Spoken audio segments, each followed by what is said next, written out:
Hello మామ, Saturday అంటే మాకు ఫన్ డే అనమాట. ఇంకా కాలేజ్కి అయితే స్టార్ట్ అయిపోయాను. బస్ స్టాండ్కి వెళ్ళి బస్సు ఎక్కడానికి చూస్తే ఇక్కడ ఒక అర్ధ గంట లేట్ అయిపోయింది అనమాట. ఇంకా బస్ ఈ రోజు అదేమో కానీ మా మోటూనే ముందుగా వచ్చేసాడు. ఇంక అందరూ వచ్చేసారనమాట. మా బ్యాచ్ మొత్తం ఇంక అందరూ ఎక్కేసాం 5 ఫ్లోర్లు ఏలముద్రలు వేసేసి.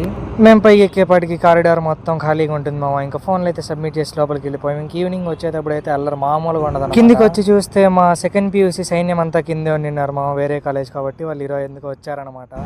కేఆర్పురం సందుల్లో గొంతులో తిరిగి ఐటీఐ గ్రౌండ్కి అయితే వెళ్తున్నాము. ఎందుకంటే సాటర్డే కాబట్టి మేము ప్రతి సాటర్డే మ్యాచ్ ఆడడానికి అయితే వెళ్తాం. ప్రతి సాటర్డే అంటే 5 months అయిపోయింది మేము ఆడి, అందుకని వెళ్తున్నాం క్రికెట్ ఆడడానికి. ఇంకెళ్ళగానే ఆకలి వేసింది అనమాట. ఇంక ఇక్కడ బేకరీ ఉంది. ఇక్కడ హనీ కేక్ అయితే చాలా ఫ్రెష్గా ఉంటుంది మామ. ఐటీఐ గ్రౌండ్కి వచ్చినప్పుడు ఎప్పుడన్నా ఇక్కడ ట్రై చేయండి. ఇంకా ఫస్ట్ ఎగ్ పఫ్ అయితే తీసుకున్నాం అనమాట. టేస్ట్లో మాత్రం కన్విన్సే లేదు మామ, భారీగా ఉండింది. ఇంకా నెక్స్ట్ అయితే హనీ కేక్ తీసుకున్నాం. ఇది చెప్పడమే అవసరం లేదు మామ. ఇంకా గ్రౌండ్లోకి అయితే వెళ్ళిపోయాం అనమాట.